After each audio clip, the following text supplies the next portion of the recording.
Olá, bom dia, boa tarde ou boa noite. Seja muito bem-vinda ou bem-vindo ao canal Lendo com Intenção, onde a gente lê juntos livros e às vezes conversa um pouquinho, comenta alguma coisa. Então, agora eu vou dar continuidade para a leitura do livro No Invisível, do Leon Denis. A gente já começou a terceira parte desse livro e agora a gente vai ler o capítulo 23, que tem título de Hipóteses e Objeções. Então, antes da gente começar, eu quero só te lembrar para você se inscrever no canal e aí fica mais fácil de receber os próximos capítulos. E caso você não tenha ouvido ainda os capítulos anteriores, é só entrar lá aqui no link do canal, que vai ter a playlist com todos os outros 22 capítulos que vem antes desse, que já estão publicados. E aí você pode ou fazer a leitura completa do início ao fim, ou então escolher ler os capítulos que tem o tema que mais te interessa ou que você tem mais curiosidade para saber.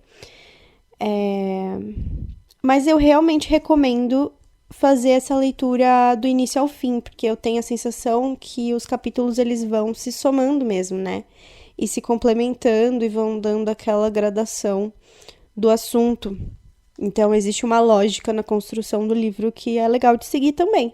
Mas se você tiver aqui por uma curiosidade mais específica, seja muito bem-vinda ou bem-vindo também. Fica à vontade.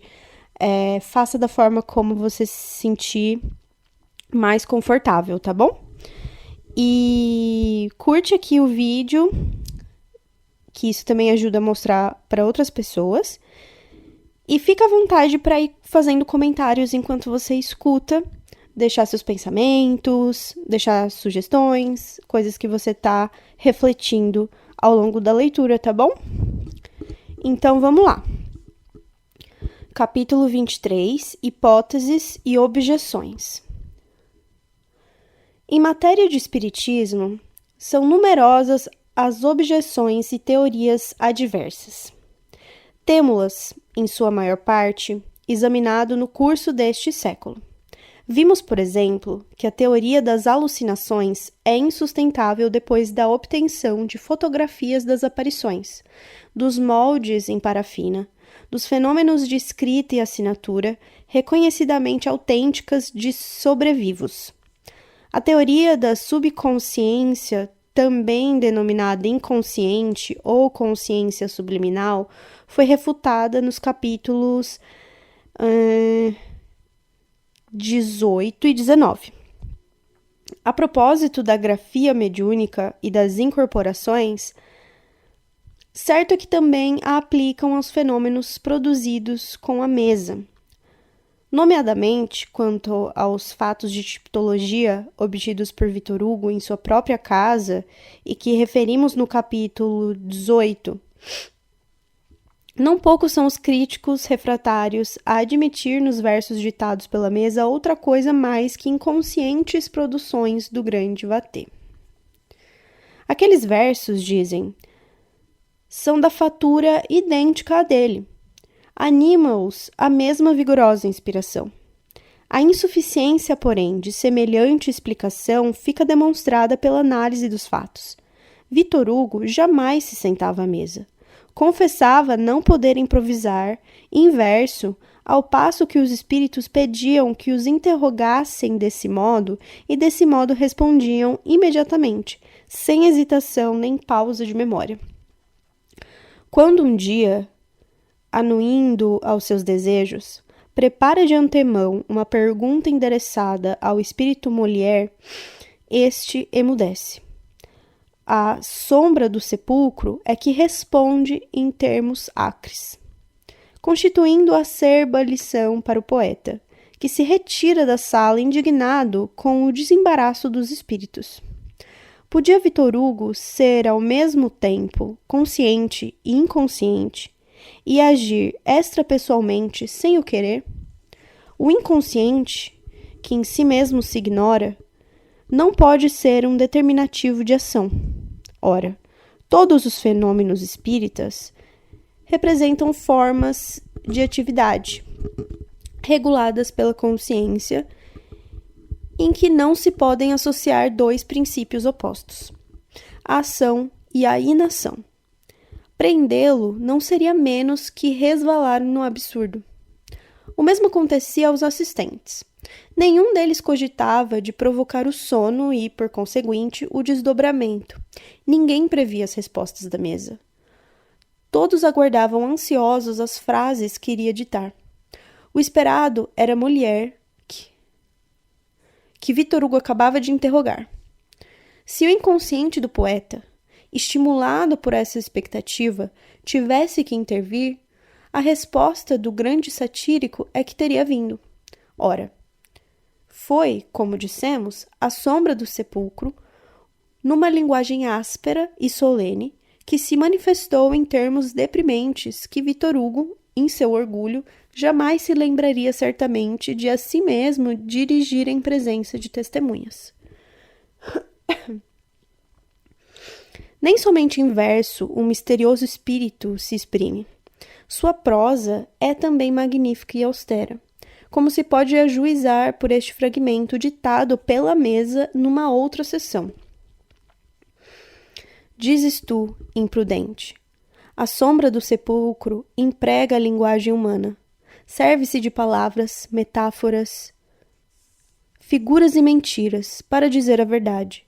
A sombra do sepulcro não é um simulacro, tens razão. Eu sou uma realidade. Se desço a falar vossa algarávia, é porque sois limitados. A palavra é o grilhão do espírito. A imagem é a golinha do pensamento. Vossa linguagem é um ruído enfeixado num dicionário. Minha língua própria é a imensidade, é o oceano, é o tufão. Minha biblioteca contém milhões de estrelas, milhões de planetas e de constelações. O infinito é o livro supremo e Deus é o leitor eterno. Agora, se queres que te fale a minha linguagem, sobe ao Sinai e me ouvirás nos relâmpagos. Sobe ao Calvário e me verás em resplendores. Desce ao túmulo e hás de sentir-me na clemência.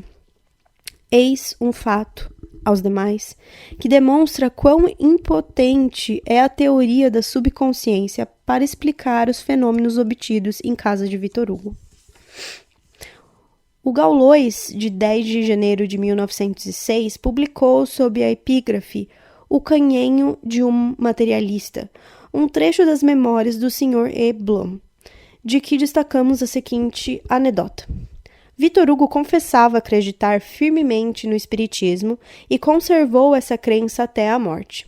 Seus 2 filhos, bem como seus grandes amigos Augusto Vacchieri e Paulo Maurice, nele também criam. Vacchieri me referiu uma coisa extraordinária. Certa noite de inverno, em Guernsey, faziam-se as experiências de mesa giratória. Estavam presentes o grande poeta, seus 2 filhos e Valkyrie. Carlos Hugo é que servia de médium. Interrogava a mesa e comunicava as respostas obtidas. De repente, deu um grito de dolorosa surpresa. "Oh!" exclamou. "Os espíritos me dão uma horrível notícia. A senhora de Girardin acaba de falecer neste momento." Consultaram o relógio. Eram 10 horas. A senhora de Girardin, justamente nessa manhã, escrevera comunicando que pretendia passar alguns dias em Guernsey com o seu grande amigo Hugo, e era, portanto, esperada a sua visita. No dia seguinte, chegou uma carta anunciando o falecimento da senhora de Girardin. Ninguém o poderia saber em Guernsey, onde o telégrafo a esse tempo não funcionava. Carlos Hugo ignorava, como todos, e, coisa curiosa, a senhora de Girardin falecera com efeito na véspera, às 10 horas. Essa história sempre me impressionou singularmente, porque era difícil pôr-lhe em dúvida a veracidade com testemunhas semelhantes. A teoria da subconsciência deve ser considerada seriamente, pois que contribui com o esclarecimento de grande número de casos psíquicos, fez progredir a ciência do ser, pondo em evidência os aspectos ocultos de nossa natureza, e tornou mais fácil a positiva a classificação dos fatos. Só é, todavia, aplicável a certos fenômenos de animismo, isso é, de exteriorização dos vivos, aos casos, por exemplo, de renovação da memória. Não poderia explicar os fatos de ordem física e intelectual, tudo que constitui espiritismo puro. A intervenção dos sobrevivos é a solução mais simples, mais lógica, a que melhor se adapta ao conjunto desses fatos. Não dão às entidades que se manifestam outra explicação, e seu testemunho é universal. Até os próprios erros que cometem não deixam de constituir elementos de certeza, porque o que não existe não pode deixar vestígio subconsciente e ser conhecido pelo médium ou pelos assistentes. F. Myers, em seu magnífico livro A Personalidade Humana, deu uma definição magistral da subconsciência. Depois dele, porém, muitos sábios abusaram dessa teoria, tornando-a extensiva a fatos em que é completamente inadmissível. Na impossibilidade em que se encontram de explicar os fenômenos espíritas, recorrem a hipóteses que de modo algum se adaptam à realidade das coisas. O recente livro do Sr. Flournoy, Espíritos e Médiuns, é bem característico em tal sentido. Nele, enfeixou o autor centenas de fatos escolhidos numa pesquisa informativa que empreendeu. As explicações que dá são de pasmosa fragilidade e deixam intacta a interpretação espírita, que pretendem destruir. Sua ideia preconcebida é evidente, sobretudo quando procura relacionar com os fenômenos de inconsciência um caso vulgaríssimo de plágio. Assinalemos ainda o caso Buscarlet. Trata-se de uma senhora, com esse nome, que sonhou em Paris, no dia 10 de dezembro de 1883, que a senhora Nitchnov, residente em Kazan, na Rússia, deixaria no dia 17 um instituto que dirigia, e isso com certas particularidades que indicavam a ideia de morte. Escreve, relatando esse sonho à senhora Moratif, também residente em Kazan. Essa lhe responde que a indicada pessoa deixara realmente seu instituto no dia 17, mas no estado de cadáver, tendo sucumbido em 3 dias vitimada pela difteria. O Sr. Flournoy vê nisso um caso triple de telepatia.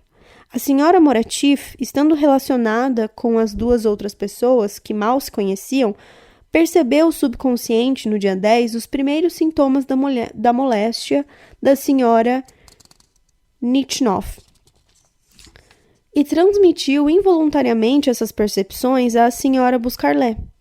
Aí está um exemplo das explicações do Sr. Flournoy. Se é pouco admissível semelhante hipótese, qual será, pela telepatia ou a subconsciência, a explicação possível do caso número 15, em que a senhora Sofia S., devendo encontrar-se em Mayens com o pastor H., para fazer uma excursão com ele e suas pensionistas, recebe pela mesa 10 dias antes de catástrofe em que o pastor e uma de suas discípulas perderam a vida. O seguinte aviso: Sofia, não deve ir a Mayens. Correria perigo de vida. Ou ainda a explicação no caso número 28, previsão de morte em consequência de uma queda de bicicleta com algumas semanas de antecipação. É fácil, ao demais, nessa coletânea, em que tantas pessoas de boa fé comunicaram os mais notáveis fatos de suas experiências, encontrar um número regular de fenômenos em que o Sr. Flournoy nem tenta mesmo dar explicação. Podem citar-se, por exemplo, o caso número 267, comunicação anunciando o assassínio de Said Karnat antes que fosse conhecido. O caso número 190, em que o aviso de alteração num programa de viagem é de perto acompanhado pela chegada de uma carta com a notícia de uma imprevista enfermidade que transtorna todos os planos de viagem. O caso número 191, em que é obtida a redação de um cartão postal que ninguém havia previamente lido. O caso número 307, em que se faz alusão na ausência da pessoa interessada a fatos íntimos que somente ela e seu falecido marido conheciam. O caso número 322 é igualmente inexplicável pelos processos tão do agrado do Sr. Flournoy. A narradora recebeu certo dia uma comunicação de um Sr. Martineau, falecido na Austrália no momento em que embarcava de recesso à Europa. Esse homem, cuja existência eu ignorava, diz ela, me fez uma aflita confissão que me incumbia de transmitir à sua mulher. Havia pouco tempo que eu praticava a escrita mediúnica e, não conhecendo a senhora em questão, me abstive de a procurar. Vendo que eu não ia, o mesmo Martineau deu uma comunicação ainda mais insistente à minha amiga H, que conhecia a senhora Martineau e com ela foi ter, levando as duas mensagens. Era tudo verdade, e as duas confissões esclareciam o motivo de atos até então incompreendidos pela família. A tática do Sr. Flournoy consiste, além de tudo, em abafar numa profusão de termos técnicos e pretensiosos os elementos probatórios que se destacam da experimentação. Criptomnésia, complexos emotivos subjacentes, camadas hipnoides e etc. Por essa forma é que sempre a ciência obscureceu as verdades primárias e os grandes problemas da vida e do destino. Sob esse ponto de vista, não é ela menos responsável que a ortodoxia religiosa pelo deplorável estado mental de nossos dias e pelas tremendas consequências que dele resultam. Ao cabo de séculos de predomínio religioso e de trabalho científico, a humanidade ainda está à procura do caminho que pelo Espiritismo lhe é claramente indicado. Força é, todavia, reconhecer que o Sr. Flournoy imprime aos seus argumentos uma perfeita cortesia. A moderação de sua linguagem, o talento de observação e de análise, que em toda circunstância patenteia, o tornam eminentemente simpático. Há mesmo ocasiões em que parece inclinar-se às probabilidades espiríticas, deixando escapar uma confissão como esta. É possível que, entre os fatos, alguns haja autênticos, isto é, que tenham origem espírita, mas não me encarrego dessa escolha. Sente-se que ele é tolhido por considerações de ordem pessoal. Seu livro terá para nós a vantagem de atrair grandes números de investigadores para os nossos estudos, porque o autor insiste muitas vezes no dever que aos sábios intelectuais se impõe de sondar os múltiplos problemas que a experimentação física vem pôr em foco. Temos indicado os perigos reais que oferece a prática da mediunidade.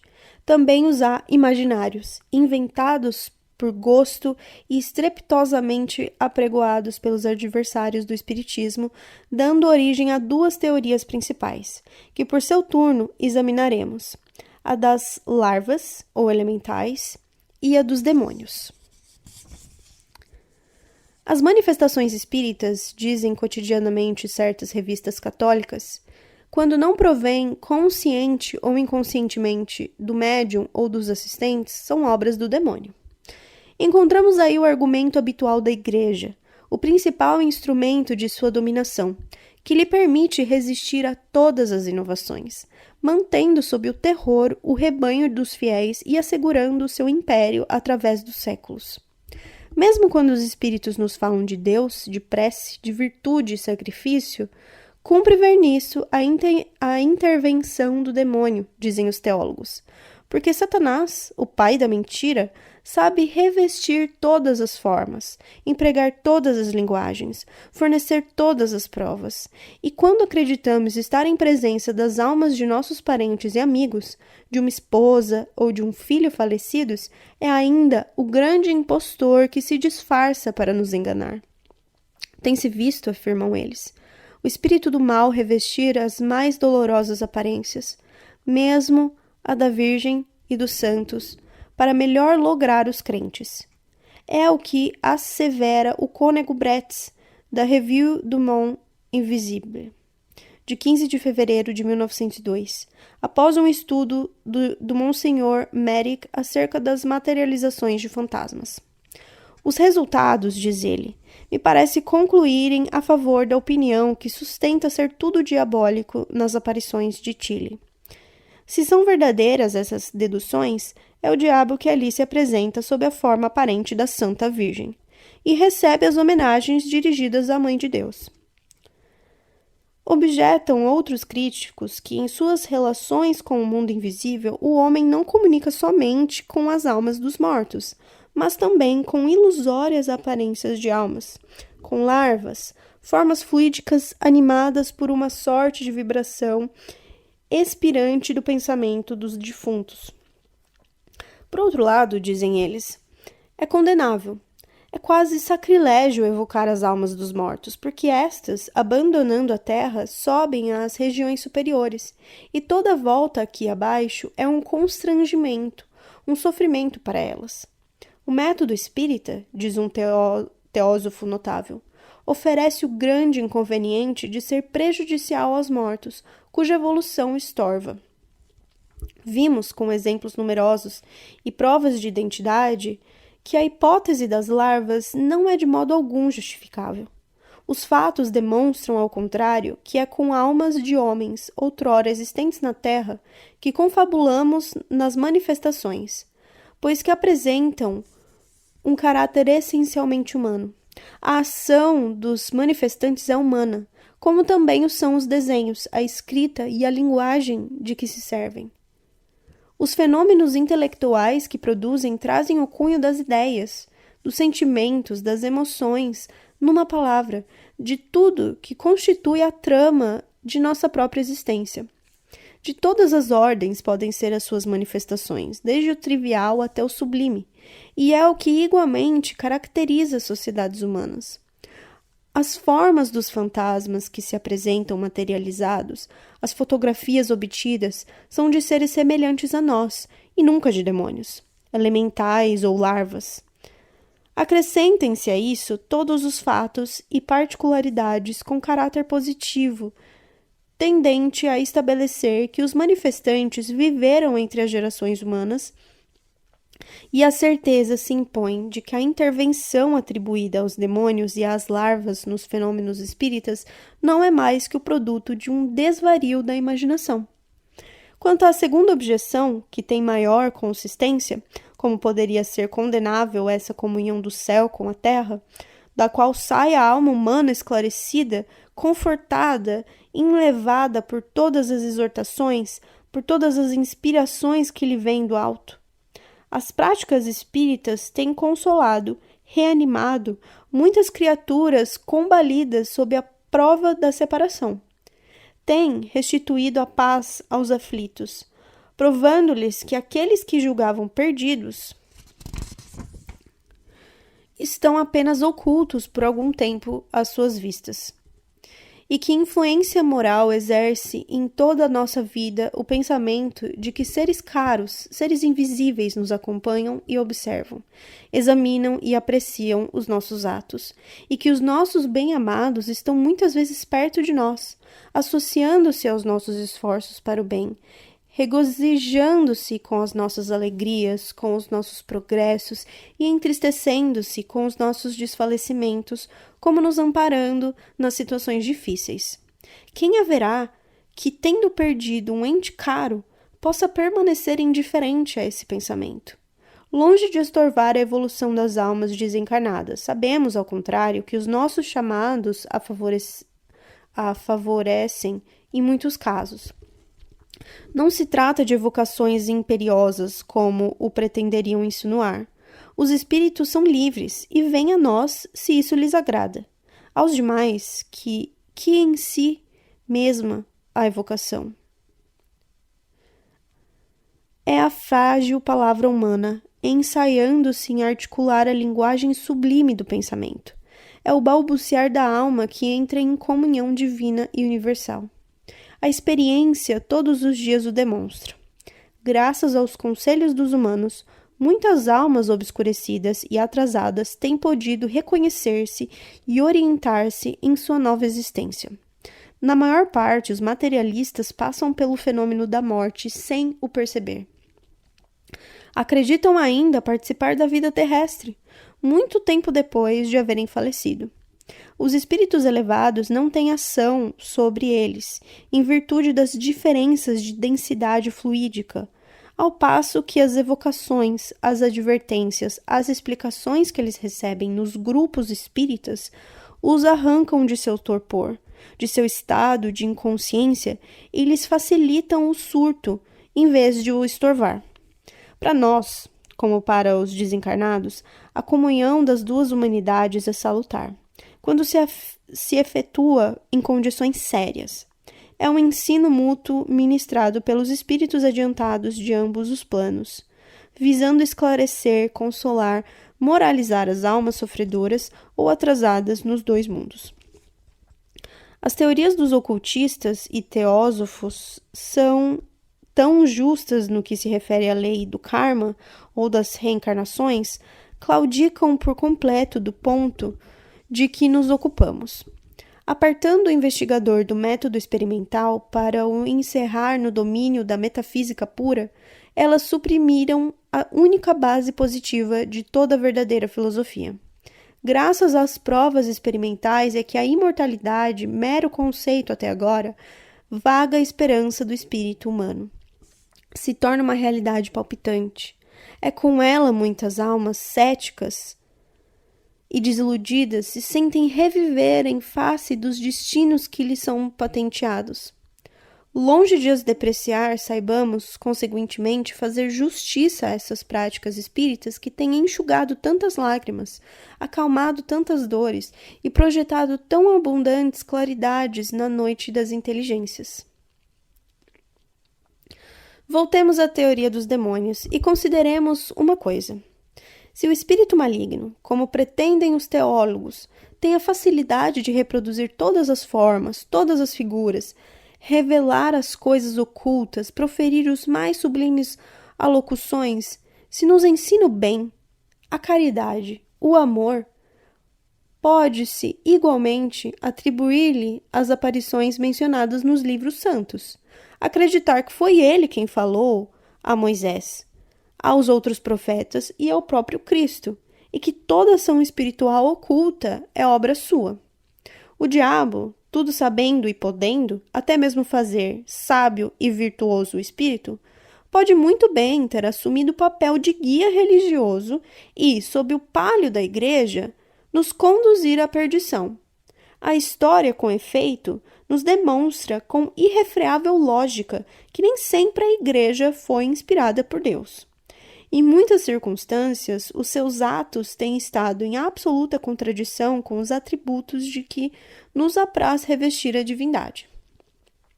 A igreja é uma árvore colossal, cujos frutos nem sempre foram os melhores, e o diabo, pois que é tão hábil, pode muito bem ter se abrigado à sua sombra.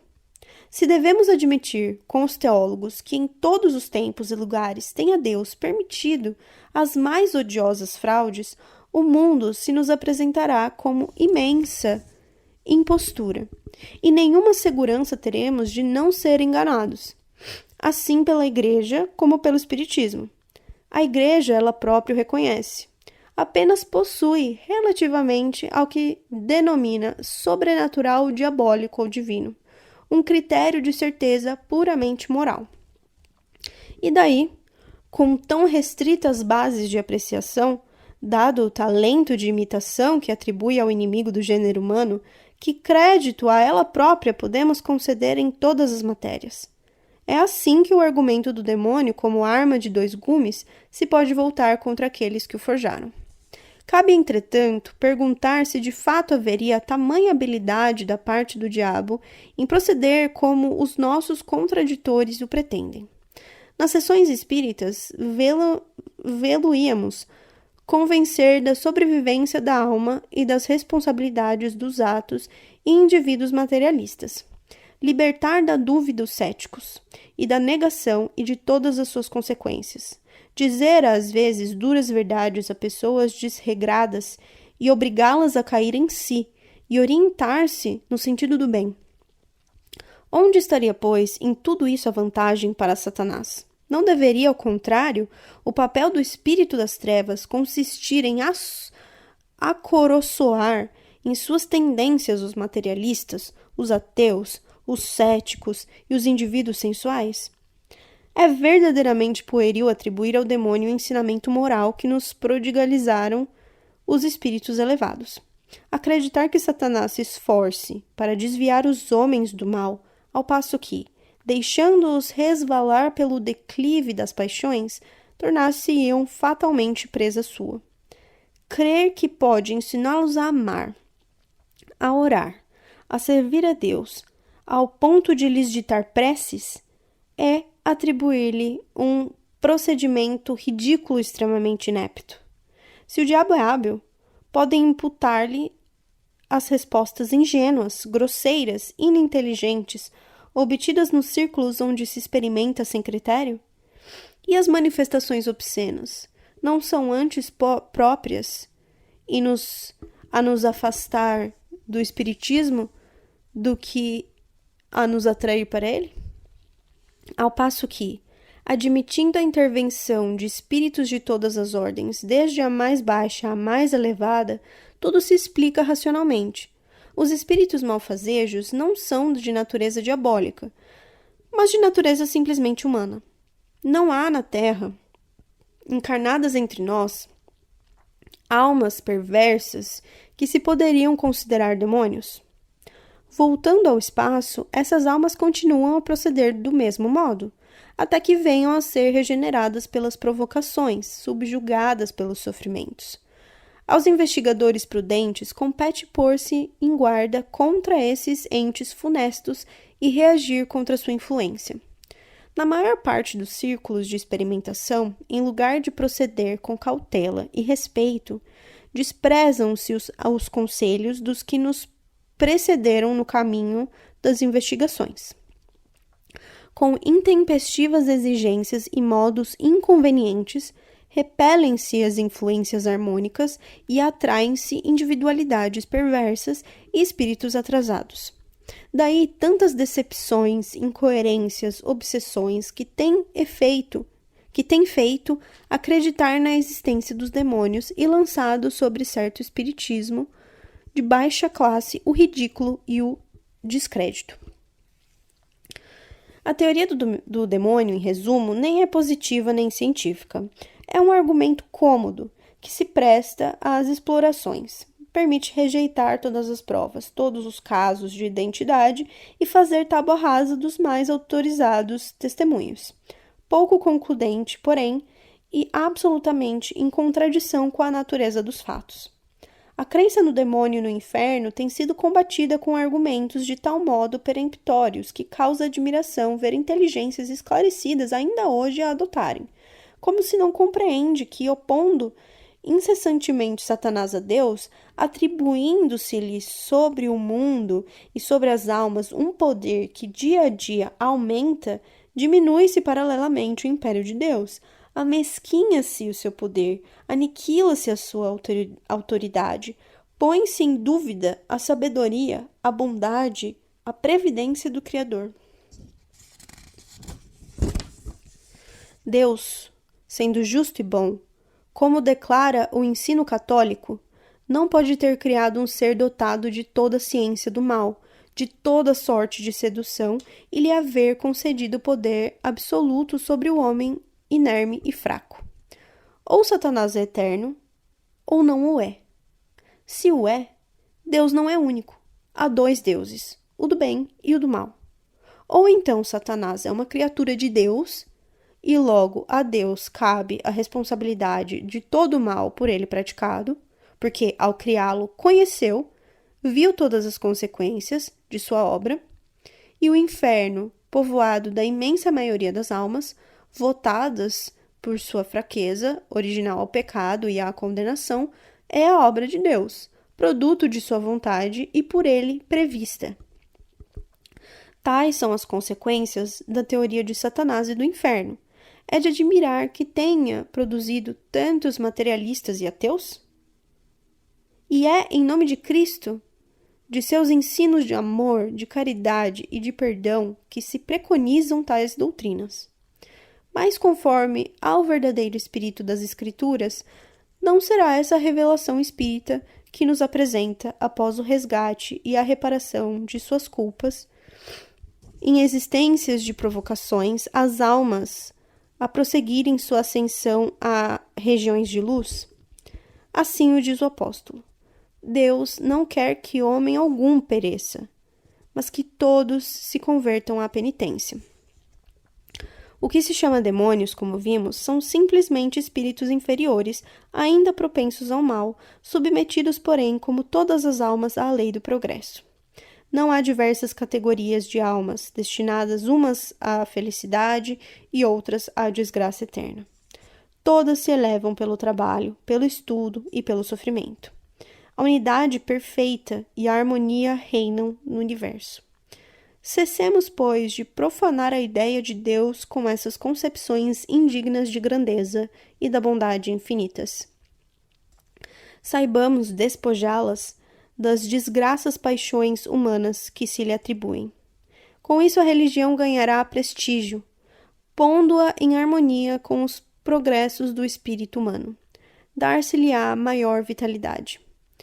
Ao acenar com o espectro de Satanás e toda a fantasmagoria do inferno, numa época em que a humanidade já não crê nos mitos com que a embalaram na infância, é perpetrar um anacronismo, é expor-se a provocar o riso.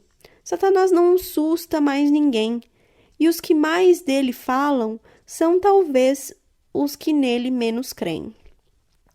Pode-se explorar o esvaecimento de uma quimera rendosa, de que por muito tempo se abusou, e soltar aos quatro ventos os ecos de sua queixa. Diante, porém, de tais recriminações próprias de uma outra idade, o pensador desinteressado sorri e passa adiante. Já não acreditamos num Deus colérico e vingativo, mas em um Deus de justiça e de infinita misericórdia. O Jeová sanguinário e terrível fez sua época. O inferno implacável fechou-se para sempre. Do céu à terra desce agora, com a nova revelação, o lenitivo para todas as dores, o perdão para todas as fraquezas, o resgate para todos os crimes, mediante o arrependimento e a expiação.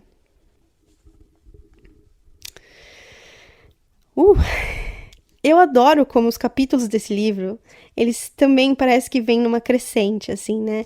Ele começa muito lógico e muito cheio de dados e de, né, exemplos, e aí sempre vai chegando nos últimos parágrafos, e ele vai vindo com essa crescente mais filosófica e tal, e aí termina com, parece que dá uma lição de moral na gente, assim, né? Eu acho engraçado, mas eu gosto. É legal que faz a gente pensar bastante, né? E eu acho que tem uma coisa meio lacaniana, assim, de ir crescendo no sentimento e na coisa, e aí o capítulo acaba, e aí você fica com aquilo na cabeça e fica pensando e tal. E, enfim, é uma experiência legal de leitura esse livro, eu tô achando legal, pelo menos, espero que vocês estejam curtindo também e aproveitando o máximo possível. Então, finalizado o capítulo de hoje, eu já aproveito para agradecer você pela companhia aqui comigo, por estar lendo e estudando esse livro comigo. Eu espero que esteja sendo útil para você de alguma forma, e te convido a participar nos comentários, se você tiver à vontade com isso, e deixar a sua opinião, sua reflexão, o que você acha, o que você não acha, seus comentários mesmo sobre o que o Leon Denis está argumentando aqui, pra gente conversando. Se você ainda não deixou o gostei no vídeo, eu agradeço muito se você puder deixar, para ajudar o canal a crescer. E caso você ainda não tenha se inscrito, também se inscreve no canal para receber as notificações e os próximos capítulos. E caso você tenha curiosidade de ver outros capítulos desse livro, entra na playlist que a gente tem, que já tá publicado todos os outros capítulos. E aí, conforme eu for colocando os próximos, né, eu vou também adicionando nessa playlist, tá bom? Tem outros livros também já finalizados no canal. E é isso. Gratidão pela sua presença. Muita luz, muita paz no seu caminho, tudo de bom. E eu espero ver você de novo no próximo capítulo. Um grande beijo pra você.